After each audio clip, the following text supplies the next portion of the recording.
He's just sort of part of the musical furniture of American culture. It's just wallpaper. With Kenny G's music, what can you say? How are you feeling? Underappreciated in general.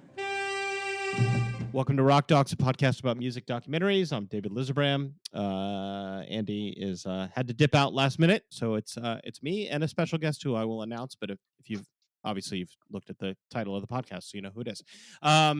And we are brought to you by Treble Media, Treblezine, Treblezine.com.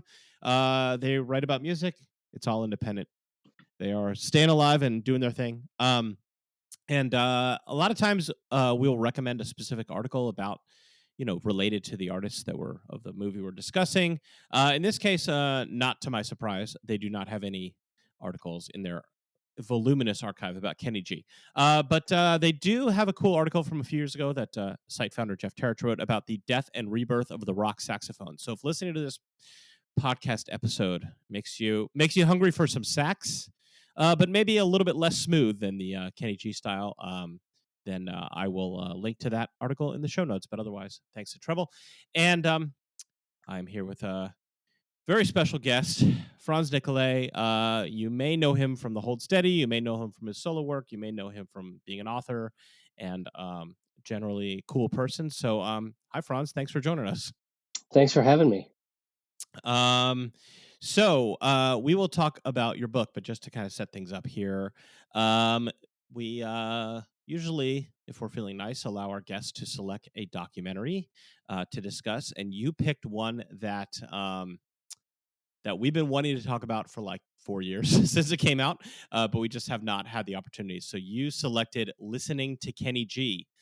So that's just a little tease. We're going to get to the Kenny G content a little later in the podcast, but I was so thrilled when you said that. That was like a fastball right down the heart of the plate there for us. But kind of the occasion here is your newest book, Band People, Life and Work in Popular Music. And it's a fabulous book. It is more or less collected, sort of a little bit of oral history style, a little bit, I would say, of interviews you've done with many musicians over the years, primarily in the rock area, but also some jazz and some other things. And not necessarily all of some are big name people. Mostly it is people who work in music and make their living, working in bands. Or studio work, and how do they survive? How do they put a career together? How do they get paid or not? What are the ups and downs? How do they navigate the social situations and the stress of touring and all the many things that come with that are not the cool necessarily headline stuff that most rock books are about. So you've probably answered this many times, but what kind of gave you the idea to that this would be the subject of a book, and a book that you, in fact, wanted to write yourself? Yeah, it came from a period in my life where I had come off the road for the first time in about 15 years. My daughter was a baby, and my wife had just started a high stress job, and so it made sense for me to be the primary caregiver for some period of time.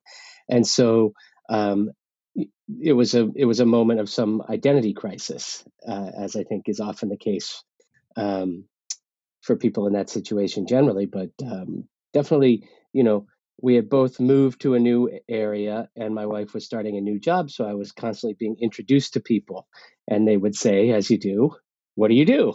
And up until that moment, I would have said with some pride that I was a touring musician. But that no longer was the case, and I wasn't sure if it was going to be the case in the future. And so the moment of an identity crisis is also, you can reframe it as a moment of opportunity to get some perspective on what is this thing that I've devoted the first half of my adult life to, this weird construct that we call a rock band that's about 60 years old and is this combination of chosen family and small business and creative collaboration, and what is this community who I think we recognize each other, we understand what the skills are, but I didn't think anyone had given that community a name and identified some of those skills.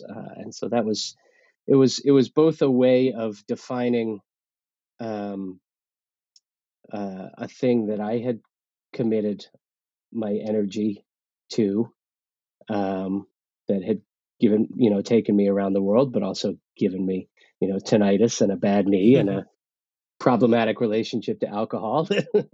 And so I felt like it had been worth something, but what had it been worth was a little bit of the question. What was the dignity of that work? And I'm sure, like in any other business, which is kind of the premise of the book, like this is a business, this is a job that people have. But Yes. I'm sure, like in any other business, people off hours or when they're not working, so to speak, they'll talk amongst themselves or share horror stories or tips or that. And there's a lot of that in the book. But did you find it difficult for people to open up once they were on the record, or were people just jumping out of their seat to talk about this stuff? More the latter than the former. I mean, there famously, there's a lot of downtime in the rock business, right? You're on stage for an hour, hour and a half, a day, and then the other 22 stretch out before you. But people tend not to talk about this stuff within their band, for all kinds of reasons.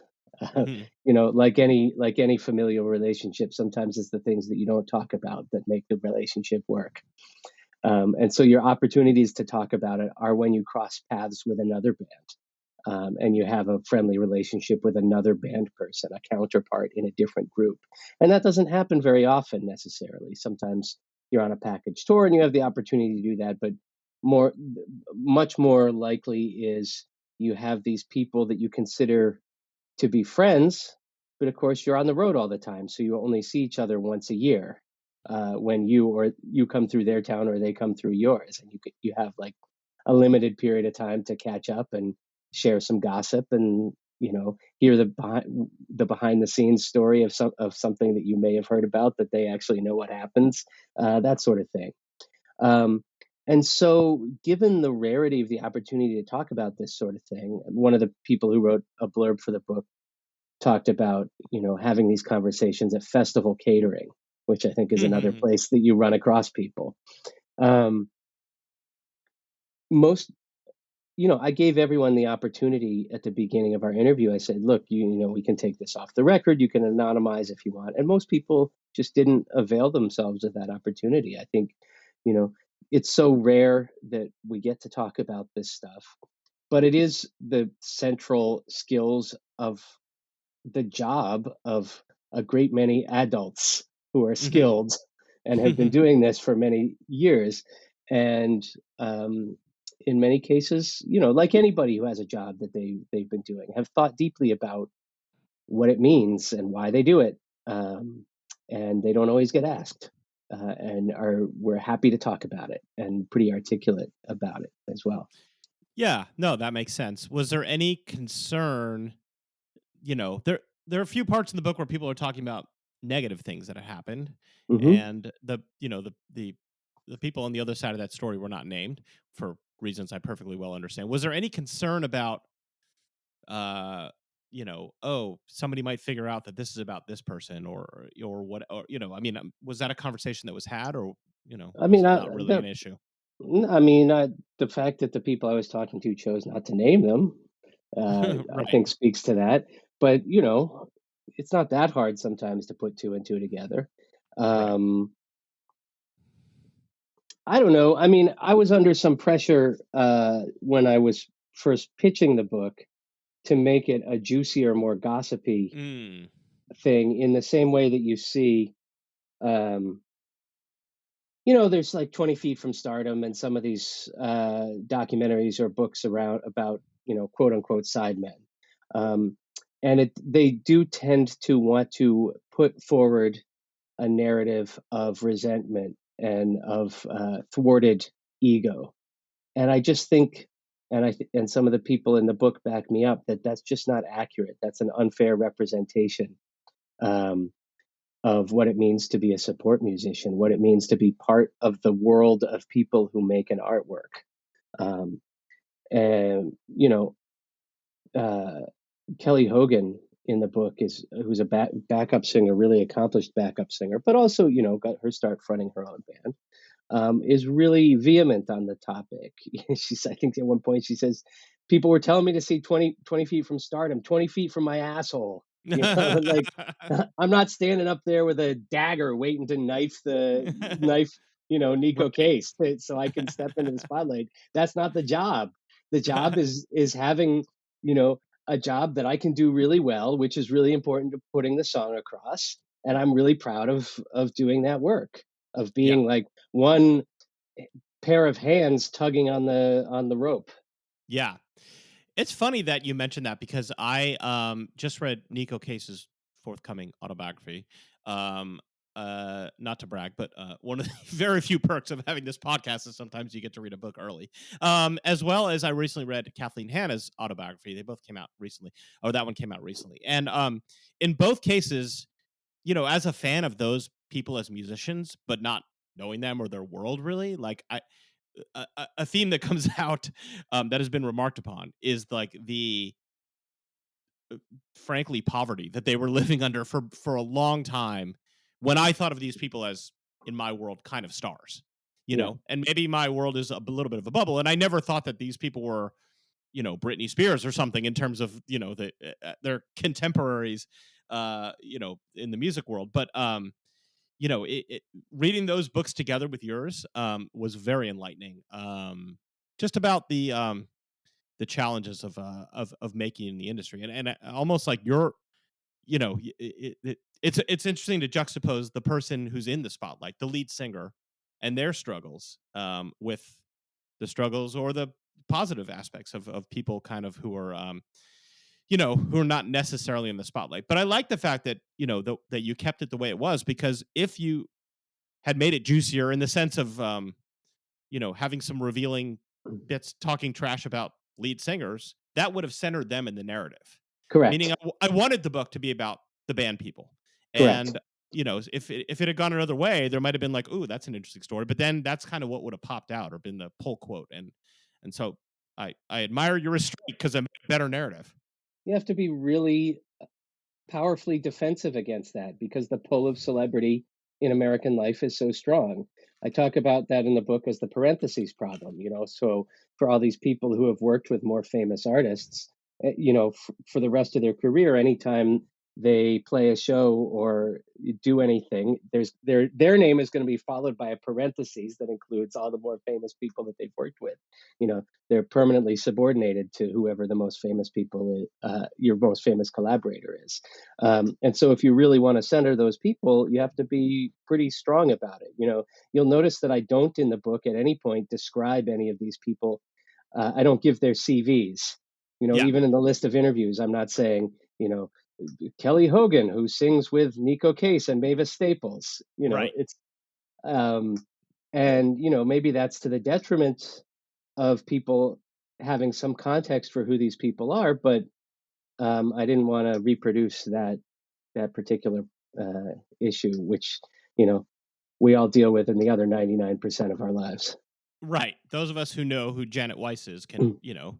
can you know, sort of be aware of that, and other people you could either look up or That's what but Google's again, for.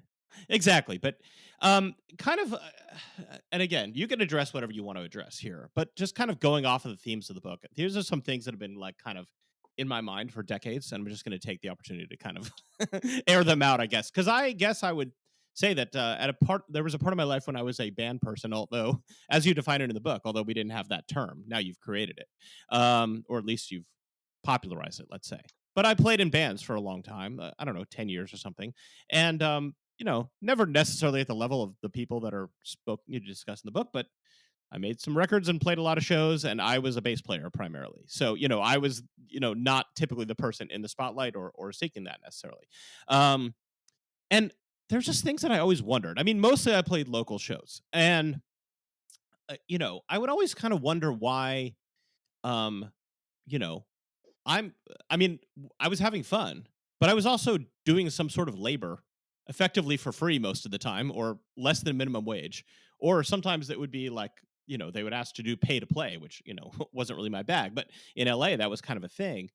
Um, And it was always strange to me, like, why is the bartender getting paid, but we're not? I mean, I guess the idea is like, well, you might become a star, but that's very, that seemed a million miles away. And I don't know if it was, I thought it was unfair. It was just a strange part of that. It was just assumed that you were just supposed to do this and be happy to have the opportunity, or do it for exposure, as we say now. I don't know if that was, wasn't really addressed in your book, because you're talking a little bit more about people who've already kind of gotten out on the road, or doing regular studio work, and this is, maybe a primary source of income for them. But is that something that was ever addressed in the conversations, or is it? I don't know. There's kind of tiers. You see what I'm saying? It's like there's the people that are the working band people, and then there are people who are even aspiring to that level, and it's often even you get a little bit less consideration. Yeah, I do think it's addressed in the book, in the sense that when I talk about where I drew the boundaries around who I was going to write about, um, I needed to be talking about people who had been doing it for 10 or more years, because there's such a um, pressure and upwards pressure all the time from the mass of amateurs and semi-professionals and people who are trying it out for a couple years Yeah. before they go on to do something else with the rest of their lives. And I wanted to separate out for people who are real lifers. Um, One, I think what you're talking about manifest in the book is the question of how to value yourself and how to ask for money. And Right. how, which is one of the longest chapters in the book, as you might imagine. Yeah. Because there's so much idealism baked into choosing music as a career, and especially choosing to be in a band, which is not just you're an independent freelance operator, session person, but you're choosing to hitch your wagon to a particular group of people as a creative collaboration and a small business. Um, you know, I noticed a separation between the people who got their musical training through normal channels. So, went to Oberlin Jazz or went to a conservatory, and these are professionalizing programs, and so people come out of those much more comfortable thinking of themselves as professionals, expecting to get paid, work for hire, or hourly wages, or per tour or per show, versus the people who come up through the punk and DIY and indie band channels, who may never quite feel themselves comfortable with describing themselves as working musicians or as someone who has a career. I mean, Bill Stevenson in the book from the Descendants has been a drummer for 45 years probably, and he still didn't he says I don't think of this as a career, it's just something I do. And so the question of you know the other part of that is, if you're a session person, a hired gun, you're much more likely to, especially if you're in a place like Nashville or Los Angeles, you're much more likely to interface with the union. Mhm. um, and because union rates are set and negotiated, it's much less of an issue in terms of what you're going to ask for. If you don't come up, if you don't ever interface with the union, and the musicians union, for all kinds of structural reasons and historical reasons, has never been particularly good at integrating the rock world. Um, there's no set price for anything. And so it makes it really difficult, obviously, to decide how much your time is worth, especially since musicians, by and large, want to say yes to stuff, Right. especially when you're coming up. Yeah. And so you don't want to overvalue yourself in case the gig goes away. You want to do the gig anyway. um, Yeah. and people in the book have all kinds of stories about that.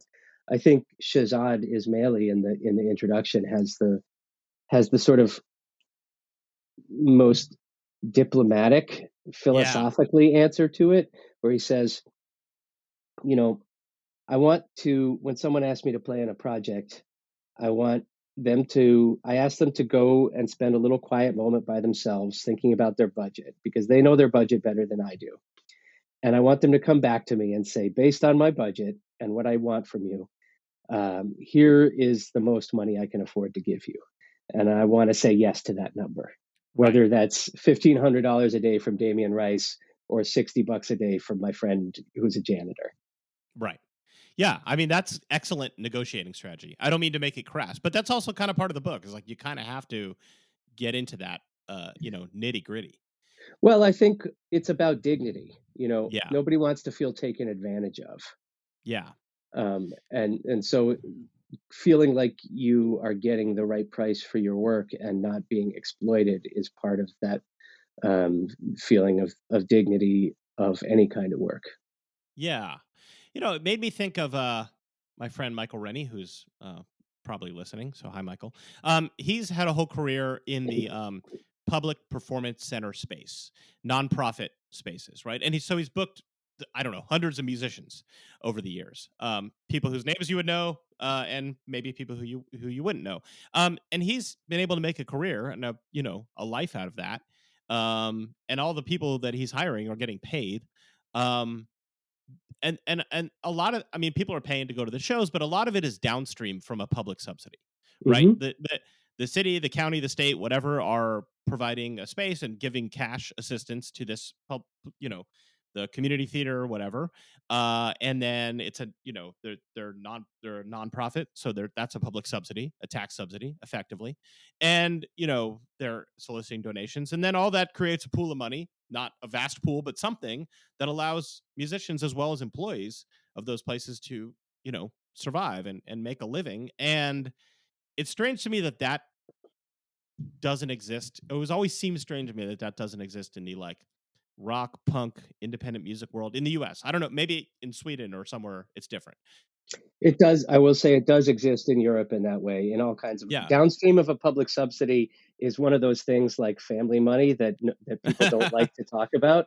Right. So, I used to tour on the anarchist Antifa Hmm. squat circuit in Europe a lot, and all these German squats were supported by public money, and all the squats along the Danube in Eastern Europe were supported by German money as part of a cultural exchange.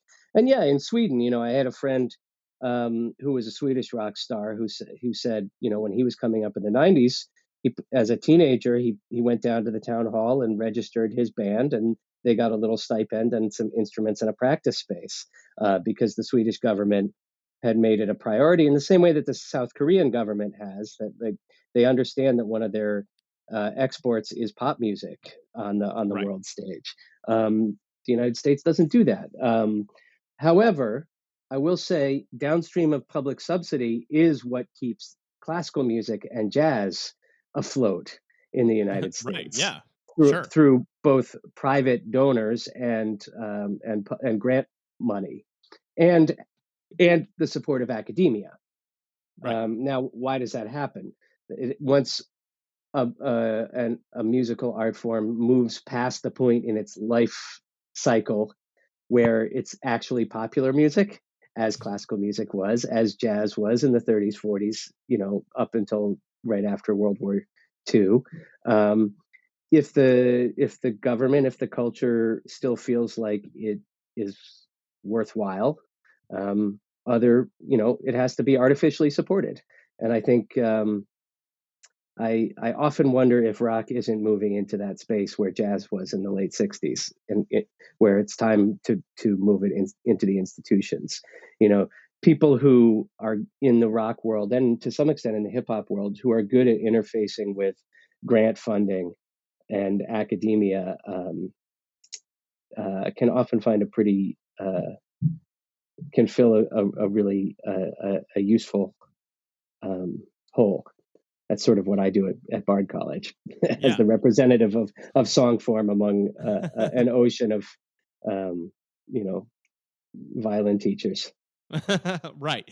Yeah. No, I guess that is remains to be seen. If a consequence of perhaps rock falling off the pop charts a little bit might be another avenue for support if it materializes. But that may be good or bad. I don't know. I don't know if I want rock to be a totally museum piece, but um, I also don't want Nobody it to wanted that for disappear. jazz either, but that's Right. what happened. Right. Yeah. And sometimes people do break through. But anyway, speaking of jazz, let's talk about one of the greats. That would be the G Man, as they call him in the documentary, Kenny G. Let's see. So I gotta ask. Sometimes we'll start this by saying, well, how did you first hear about this musician or whatever? That seems almost silly with Kenny G because in most of our lives he's been around. He's just in the air. Yeah. Yeah. But how did you come across this documentary and what made it interesting enough to click play? I will watch, like many musicians, like many band people, I will watch any music documentary.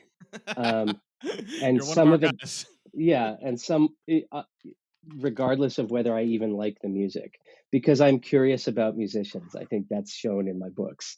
I'm curious about how people do it. I'm curious about what their particular slice of the music business is and how it operates. I'm curious how people deal with success and frustration. I'm also curious about how people choose to represent themselves in situations like this. And so, um, I've watched a Mantovani documentary, a Ray Parker Jr. documentary. Mm-hmm. Like I said, I'll watch whatever. But I found this one so fascinating.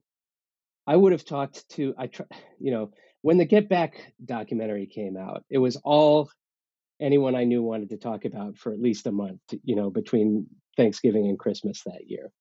I would have talked to just as many people about this Kenny G documentary as I would have about the Get Back documentary, because I thought it was just as revealing, but unconsciously so, right? From a guy who obviously was trying to micromanage the portrait that was going to be that was going to be shown of him, and what it is in my and he's trying to be so cooperative. He's trying to help with the shots. I should be carrying my sax into my old high school, it's more iconic. He's saying, I want to be the best interview you've ever had. It's a portrait of a megalomaniac. Yeah, I agree. We try to approach music documentaries as films. Like this is a movie, like any other movie. And Kenny G turns out to be a fascinating protagonist for a film. Exactly like you. I guess I should say this is from 2021. It's directed by the director Penny Lane. And I've been trying to get in touch with her. So Penny, if you're listening, Ms. Lane, please feel free to hit us up. We'd love to speak to you about this. But yeah, I mean, this, and I don't know if you've also seen the Garth Brooks documentary, but those two are in the same category, I would put, as like I've practically been stopping people on the street saying, I don't care if you know or like Garth Brooks. I don't care if you're a fan of Kenny G or think you would ever find it interesting at all. These people are incredibly fascinating subjects of a documentary. Like you will get wrapped up and be like, how is this person walking the planet? Like how does this work? Like, his megalomania is a good way to put it, because he is so controlling, and he is trying to show vulnerability, and I think vulnerability does come through, but I don't know that it's the same. I don't know that it's the vulnerability that he's trying to portray. Well, because he knows the value of appearing to be humble. Right. But he's not basically a humble person. He's trying desperately over the course of this to hide a gigantic ego and a chip on his shoulder. Right. And I'm dying to know, like, God, if she shot like 12 hours of him, I would watch all 12 hours. You know what I mean? Because this is one where you can see the wheels working, right? Because there is stuff where like he's sitting there for an interview, and then you see him kind of saying like, was that good? Like you said, I'll sit here for 12 hours if you need me. This is gonna be the best interview. I want to do it like this. And it's kind of like, when the song starts and you can hear like the chords being plugged into the amps. You know what I mean? Like here's a little backstage clip, it has that kind of aspect to it. But those are such revealing moments that you can see why she left those in and made a few choices to do that. Well, that's why I It's think that you can tell that she's doing it on purpose, right? right. There's an interpretation of this movie that is just wide-eyed Penny Lane Yeah. at the service of Kenny G. But since she's so amiable and friendly and keeps an entirely straight face throughout the all the promo interviews. But the fact that she's leaving in those little bits before and after what's supposed to be the scene or what he thinks is the scene sort of shows her hand Right. in terms of how subversive she's trying to be.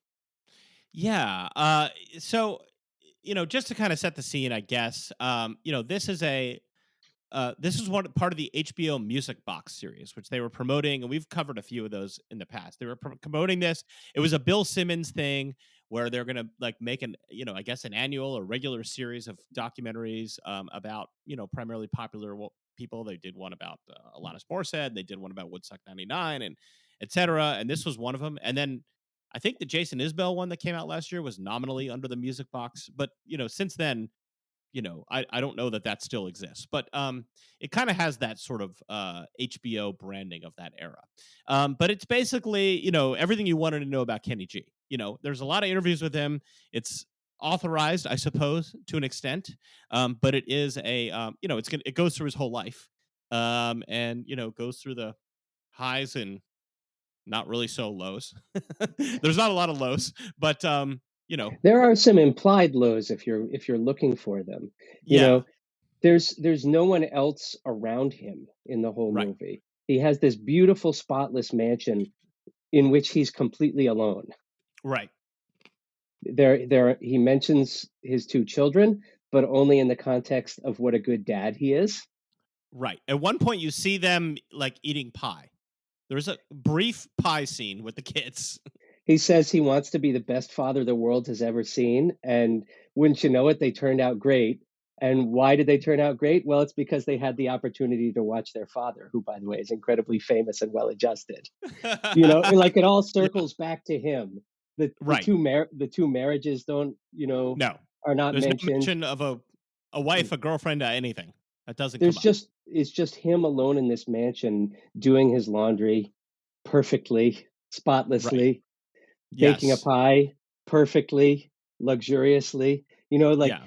his major compulsion is to be the best at stuff, to win. Like it's this Trumpian, like I just have to win under any Yeah. circumstances Yeah. quality. Like, and he's looking at his awards shelf and he's like, yeah, these are my American Music Awards and my Grammy.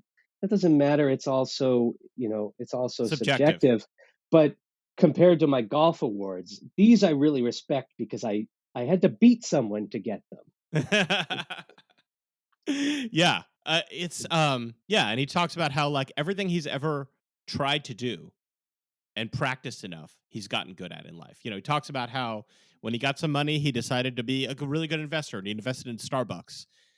And that did well. And that seems like a one-off. Credit to him for selling a lot of records, but the Starbucks thing, you're from Seattle, you happen to be connected with the Starbucks guy, you had a bunch of money. Okay, that was probably just a good bet. Yeah. I mean, he's not wrong, I guess, on his terms. Like he seems to be quite a good golfer. He's obviously, in numerical terms, the most successful instrumentalist in recorded music history. He seems to be a decorated like again on his terms, he has succeeded at everything. But Right. like the cracks in the sequence where they're talking about, is his music sexy? Is it romantic? At one point he Mm. says something like, I think I'm romantic. Other people in my life might tell you something different. Right, which is again, is he really being vulnerable? Is he, is that like intentionally self-deprecating? Is the crack showing there where he realizes, well, maybe I'm not?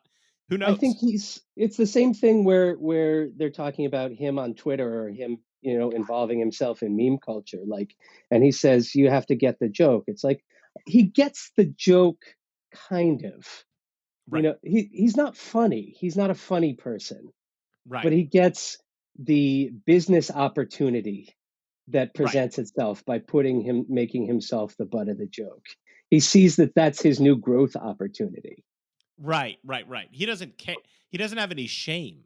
He's So it's shameless. Yeah. right. So if he is going to succeed in a moment by making fun of his hair or his appearance or his whole thing, he's perfectly happy to do that because he has no emotional attachment to it or anything, perhaps.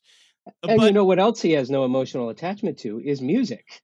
oh yeah, well that was like almost like the most shocking thing, and that's she puts that up front. But I do want to just add on to what you're saying is like not only do we not meet his family, which okay you could say that's a privacy thing, fine, whatever.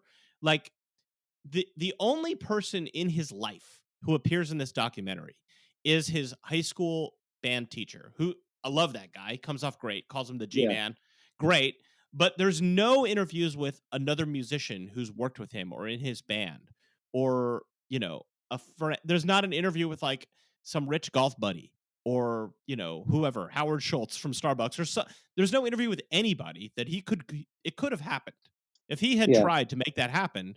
If that was important, he could have done it. And maybe she did those interviews and they weren't good and they cut him. I have no idea. But like, that could be an editorial choice. But there's no supporting person. Every music documentary is going to have those supporting characters who pop in, and it's like, oh, there's whatever, James Taylor talking about what a great person this is, or or some famous politician or somebody that's going to lend some credibility. And for one reason or the other, that is not. So I don't know that these people don't exist, but they're not in the documentary. So it makes for a pretty fascinating watch because you're just kind of stuck with this guy.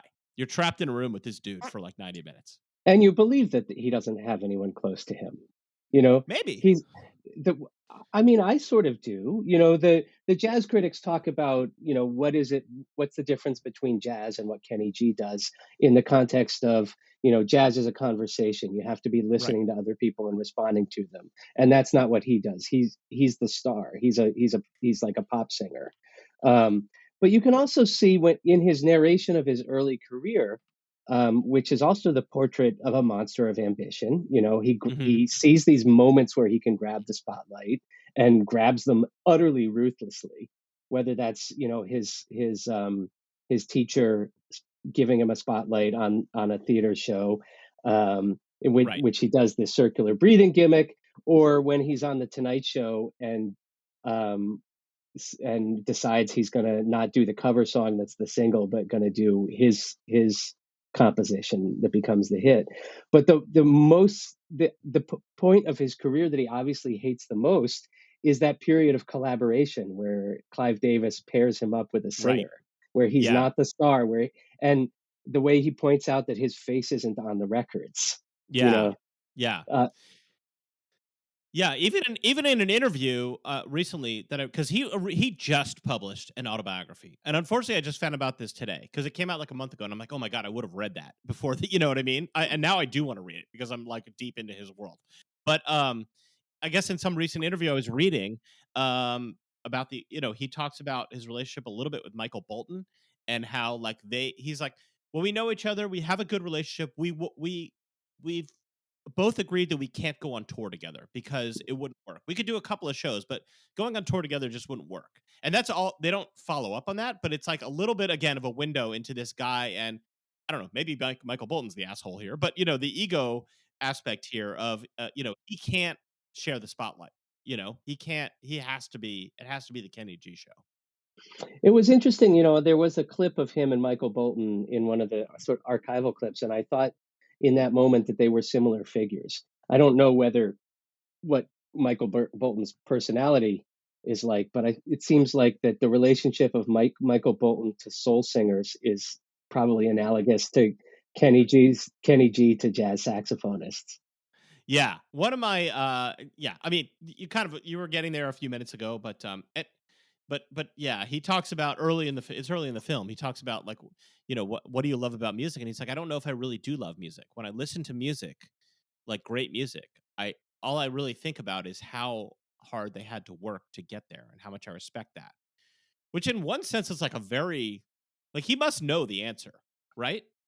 Like he must know that the right answer to that is like, oh, it moves me, it like takes me to a different place, you communicate with people, whatever. You could say any trite thing and that would be nominally correct answer to that question. It's like when you see a presidential debate, it's like, no, that was a toss up. You know what the answer is supposed to be, you know? Yeah. And he just gives this very clinical, I think that's one of the most truthful things he probably says in the documentary. This is a game that he's playing and he enjoys it. He doesn't hate it, but it's a game that he's trying to master. Selling selling concerts, selling records, whatever it is, being successful. And he said at the very beginning, he says, "How are you feeling?" And he says, "Underappreciated."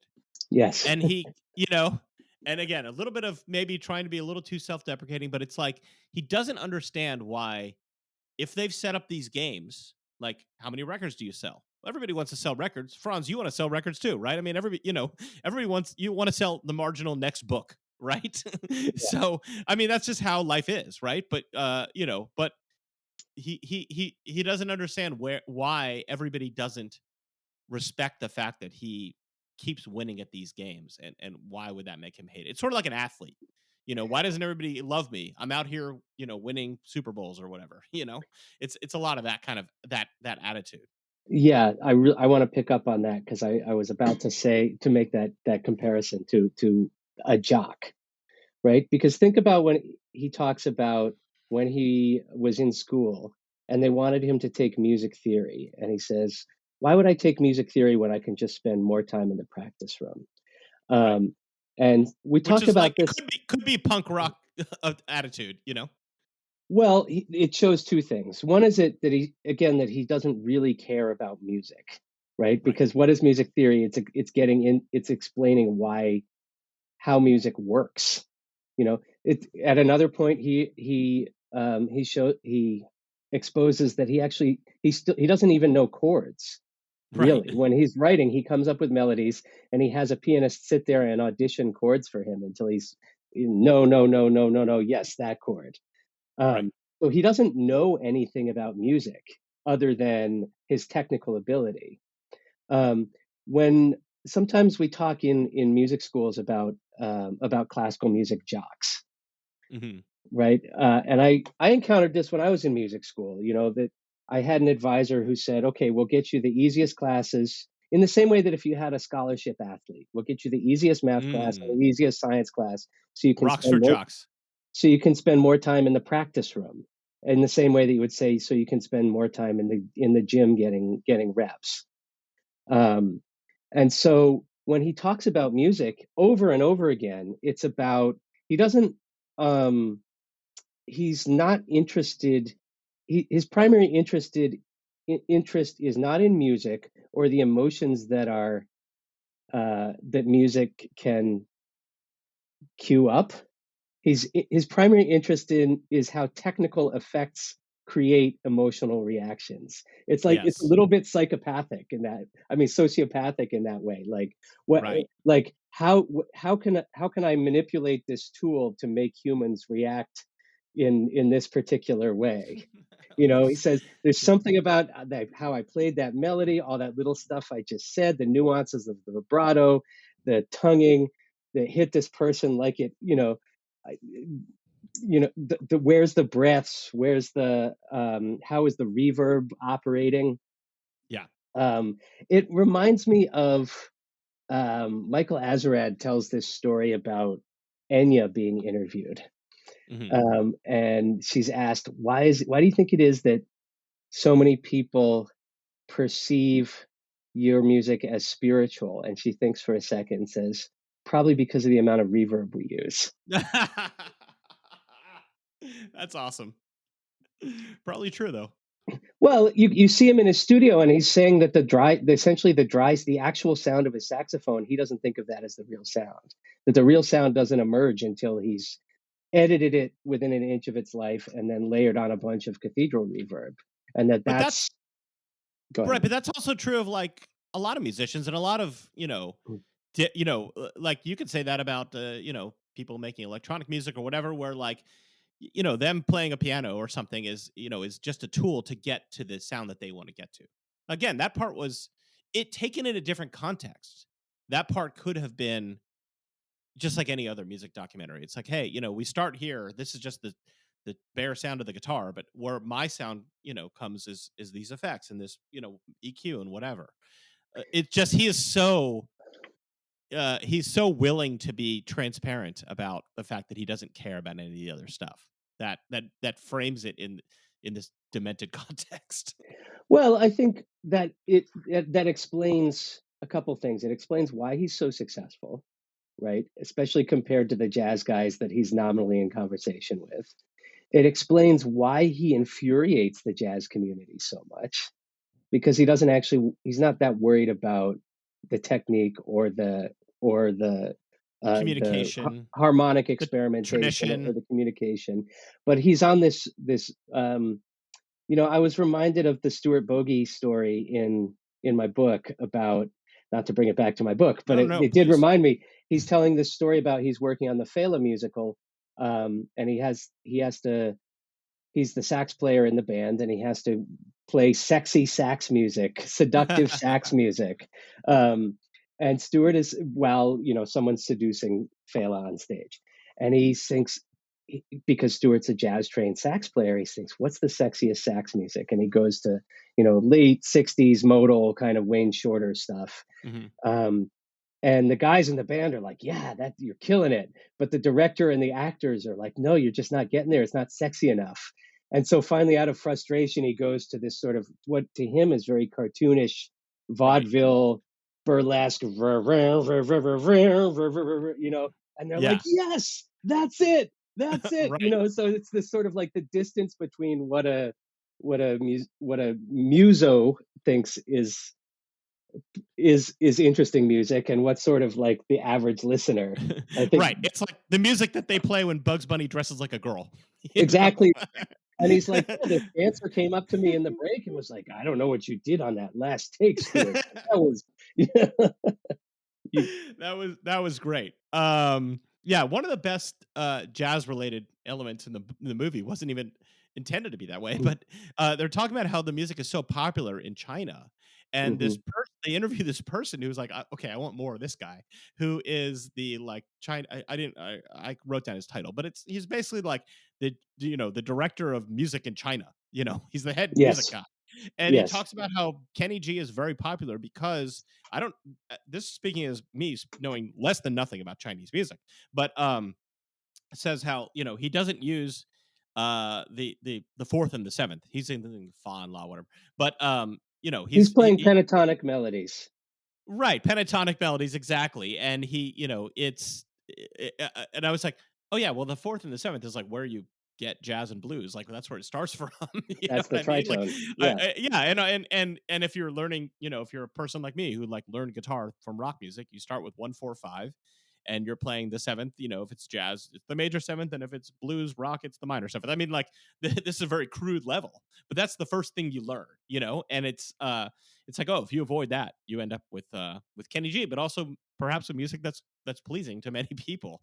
well, he's staying away from dissonance. He's staying, Yeah, why is smooth jazz so good in the workplace, right? right. Because it's inoffensive. Um, you know, Ben Ratliff I mean, this is among other things an incredible display of music critic novelty eyeglasses. Oh yeah.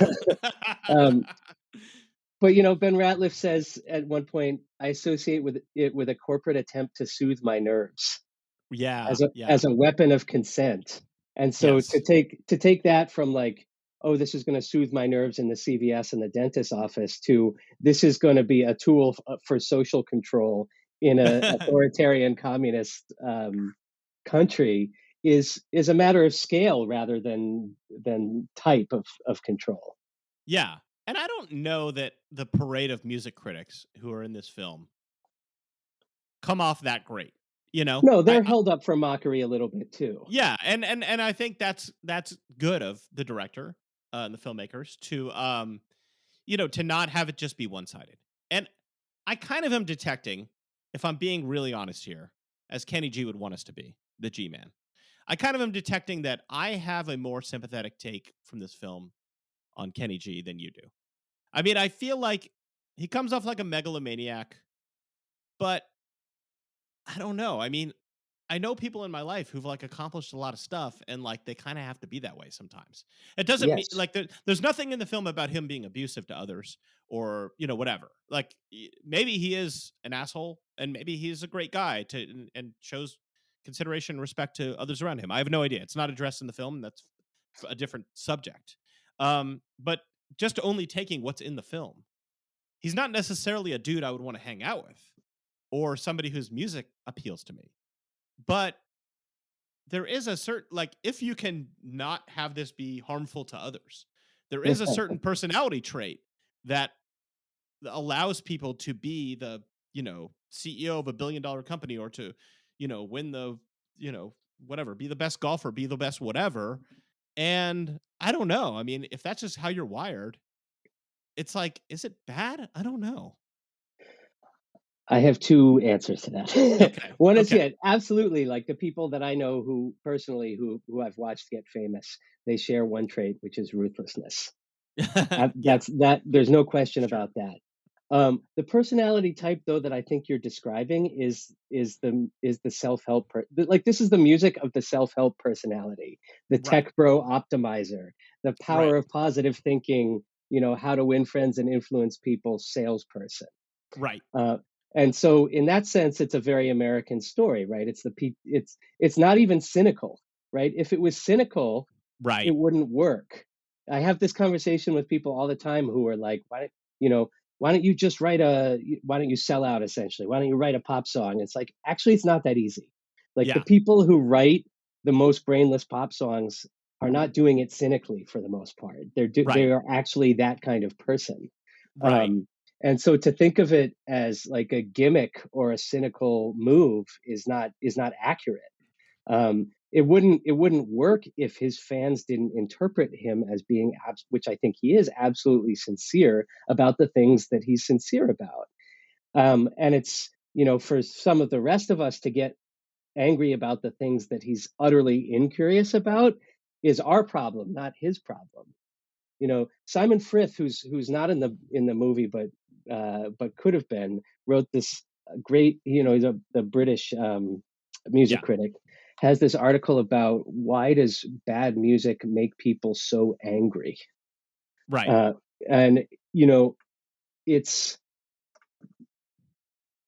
what it requires is a taxonomy of the sort of music that gets called bad music. But his conclusion essentially is that bad music, when we call something bad music, it's describing an emotional response, which we then retroactively have to justify Right. somehow. That Yeah. there's just so in this case, there's just something about for people who don't like Kenny G, there's just something about it that sets our teeth on edge, and then you Yeah. try to, retrofit reasons why it sucks. It's like Yeah. misplaced sentiment, or it's not complicated, or it's for the masses. It's the sort of thing that Carl Wilson wrote his famous book about Celine Dion about. Right. Right. Like there's Journey to something, the edge of taste or whatever, something like that. Right. Yeah. yeah, that there's just um, that you can hate something, but at a certain point, if millions of other people love it and are touched by it and are introducing it into the most intimate moments of their lives, then you eventually have to turn that lens on yourself and say, why?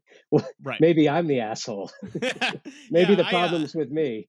Yeah. And this is where I'm missing my co-host Andy, because he is a giant world-class Phish fan, the band Phish. Sure. And Yeah. I am on record as not being that.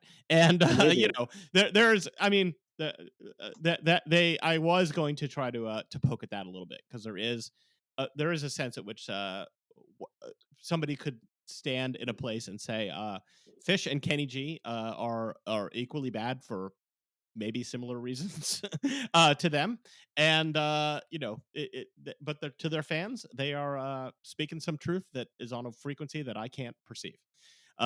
So yeah, but I was thinking, like, just in terms of like athletes and people like that, like when I was a kid, my childhood hero was Tony Gwynn.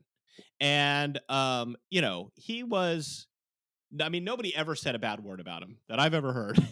And I've certainly, I've certainly heard a lot about him. But he was an obsessed with hitting.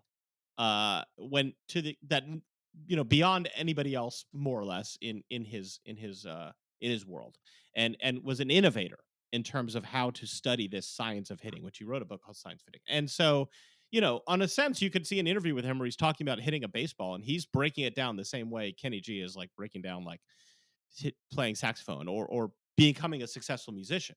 But yet Tony Gwynn radiated this human warmth. You know what I mean? Like, he came off like a person that you just wanted to like hug or something.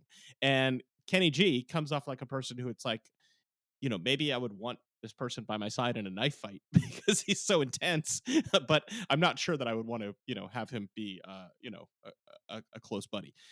So I guess maybe the film camera reveals all.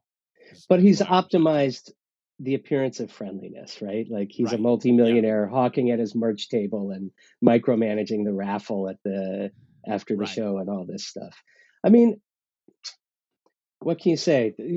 There is an aspect of the way, I'm still thinking about our previous conversation about taste and cultural capital. It occurred to me to think about what is the difference between the sort of ambient, inoffensive wallpaper music of Kenny G and the ambient, inoffensive hipster wallpaper music of Brian Eno, right? Like, why do people fetishize music for airports and hate on Songbird, when arguably what Eno was interested in was that same sort of musical wallpaper, Muzak, that as a sort of in a similar sort of like, I'm doing this as a scientist way, that distance that Kenny G is working from.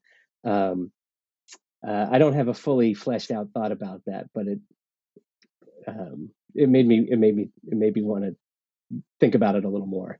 I mean, that's why Brian Eno's that work, I guess, is compelling, is because it's so adjacent to something that would be perceived to be of very limited artistic quality, and yet, there's something in there that about the presentation. It's fully the presentation, right? It's just putting the frame around it. Right. I don't know that I would be able to detect, if I'd never heard Music for Airports and I'd never heard of Brian Eno and somebody just played it for me, that it was quote unquote good, and I don't know that any music critic in the world could do that, in isolation, because it's good because of the context. It's like the Marcel Duchamp's toilet, or maybe more to the point, the difference between an Andy Warhol Campbell soup can and just a Campbell soup can on a right. It's the problem of postmodernism, which is always vulnerable to the accusation of being a gimmick. Right, exactly. And so you can either see it or you can't. That kind of thing appeals to you or it doesn't. And I certainly don't blame somebody who doesn't find Warhol or Duchamp or Brian Eno appealing. It's a certain type of thing. It's not also supposed to necessarily appeal to everybody. It was sort of an accident that Warhol's did. But yeah, man, this is like such a rich text. I'm just gonna say. I could take up a lot more of your time talking about it. But go see it. It's on HBO Max, whatever they call it. And Penny Lane, shout out to you for putting together a truly a film that is just more revealing and has more layers every time. And you could look at it and see Kenny as the villain. You could see the jazz critics as the villain, and Kenny is basically a decent guy who's never done anything wrong to anybody that we know of, and is out here entertaining people and making people happy. I love the interviews with the fans. Anytime, I say this all the time. Anytime there's a documentary where they interview the fans outside the show, I love that. Please, documentarians, that is always good. So love that. Shout out to the Kenny G fans for keeping it real. You know what I mean? Like, those people are not embarrassed to be Kenny G fans. They're not. They're happy to shout it out to the world.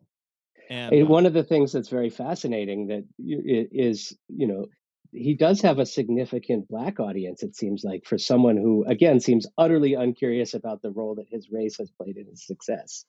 Yeah. Oh my God, that's such a great moment when they ask about it, and he seems genuinely never to have thought about the fact that he benefited from white privilege. Yeah. And but you know what? I probably did. I've never thought about it before. But yeah, Grover Washington, who was his idol. Right. But Yeah. yeah, he got played on R&B radio, and I was able to get played on pop radio. Yeah, that might have had something to do with it. I mean, it's an Yeah. incredible moment. It's either it literally is the first time you ever thought of it, which is insane.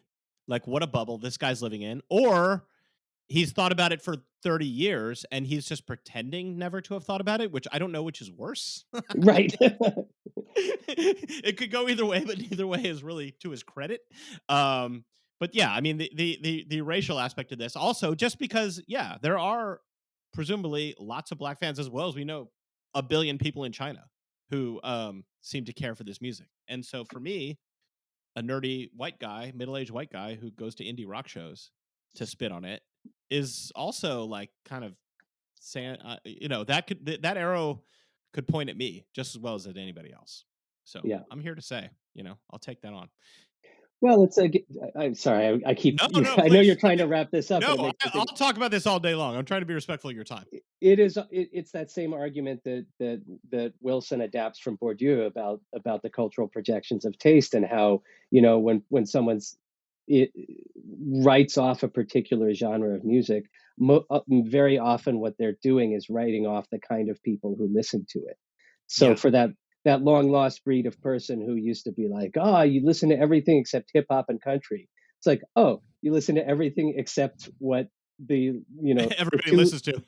Well, except everything except the music that's associated with poor black people and poor white people. Right. Right. What does that say about you? Yeah, absolutely. And I get it. I mean, if I recommend 100 albums to a friend, and one of those albums he goes, "Nah, this sucks," that's the one I'm going to remember. You know what I mean? Like, it does hurt when there is something that moves you and somebody else says it sucks, because that's saying something about you on some level. And that is kind of another thing that's revealed in the documentary, and is a truth that we need to grapple with if we're trying to discuss music as an artistic form, and there's some things that work better or worse or whatever, have more or less value. Otherwise, everything is the same. Otherwise, every song that's on Spotify is equally good, and that doesn't get you anywhere, right? You can't have any real conversation about that. But that means that somebody's going to end up being the person who's judged for not having the right taste, and that's and because the most valued cultural capital now is omnivorousness. Yeah. It's not like in the pre-universal jukebox era, when the most cultural capital you could have was knowing the things that no one else knew about. Now it's to be able to say, I listen to everything. I ask my students sometimes, is there such a thing as a guilty pleasure anymore? Right. What do you think of as a guilty pleasure? And it has less to do with the music, although it's, sometimes pop country or some musical theater can sort of still get you there. But it is much more about the artist, right? Yeah. So someone might say, R. Kelly. R. Kelly, like, to say that would be a genuine guilty pleasure, I think, in 2024. Right. Yeah. Yeah. I mean, I love Ignition, the remix. Great, great song, but definitely problematic. Yeah, I do kind of wonder about that. I mean, as somebody who's, still, making some of his living making music, like you do other things. But, nowadays I see bands on bills together or festivals, and I'm like, these bands, to me, when I first became aware of them, they were totally in different lanes or totally opposed to each other or totally different time slots. And now it's all collapsed into one. Like, is that, I don't know. Like, does that look different from the inside? Are they older bands? Because nostalgia Yeah. collapses those differences, right? You can have a festival that's just a 90s festival. Right. And it was no, I like this band. I hated this band. Now they're together. Then it's Marcy Playground and Cypress Hill and right. Yeah. Seven Mary 3 all on the same festival bill. Yeah, it's wild. Okay. Anyway, I will wrap it up now. Thank you so much, Franz. This was a really enlightening conversation. And if you enjoyed this conversation, there's a couple things I would recommend. First of all, check out the movie Listening to Kenny G, because it's great. And like I said, a rich text. And also check out the book Band People, because there is whether or not you've ever been involved in music or just a fan, there is a lot to chew on there and a lot to think about. Like, as a consumer, as a music fan, as whatever, just just to kind of get a peek behind what goes on. There's not a lot like this, and I hope that this kind of sparks more conversation and more, I don't know, books or something like this, because I don't know. Have you thought about doing a podcast? It seems like, I I don't did. know. Yeah, I did think about doing a podcast, but here's the problem with it. I'll tell you the problem with it, and a free book idea for someone who wants to do it. Someone should do a version of this for tour managers. That's Oh the yeah, next community yeah. that needs to be talked to, because have the stories and know where the bodies are buried. Yeah. And have such specialized skills too. Anyway, the problem with a podcast is, I've talked to Craig, my bandmate, about it. He has a podcast, and he says you can really you can see the numbers plummet if he's not talking to someone famous. Right. And if the whole premise of the podcast is talking to people who aren't famous, then where does that leave you? That's true. It becomes a little bit of a labor of love. But Yeah. as a laborer of love, As a doer of labors of love. As a doer of labors of love, as a laborer in the mines of love, anyway. Well, thank you so much for doing this. It's been a lot of fun, and thanks to you for listening to Rock Docs. I don't think there's anything wrong with hard work, That's a hard lick, and I just played it really well. putting in the reps, and then reaping the reward of, hey, I'm really good at this. I think that's why my career's lasted this long. The fact of the matter is, Kenny G in the 1990s was one of the most well-known musicians on this planet. Somebody asked me, what kind of music do you do? Is it jazz? I don't know. You might think it might be jazz. Well, is it pop? I don't know. You might think it might be pop. He was having a huge impact on defining what jazz is, even though the jazz community were looking at his music with disdain. These are songs from my heart. This is the way I just hear it. They think I've decided to play these kind of songs because I knew they would sell well. If only I was that smart. People have gotten married to his music, had babies by his music. He makes playing an instrument really cool. I've been listening to him since I was a baby. At the same time, he is also one of the most hated people in jazz. What the hell's not to like? There's something deeply powerful about the fact that music has reached millions of people. The fact that what appeals to me also appeals to other people. That's the beautiful thing.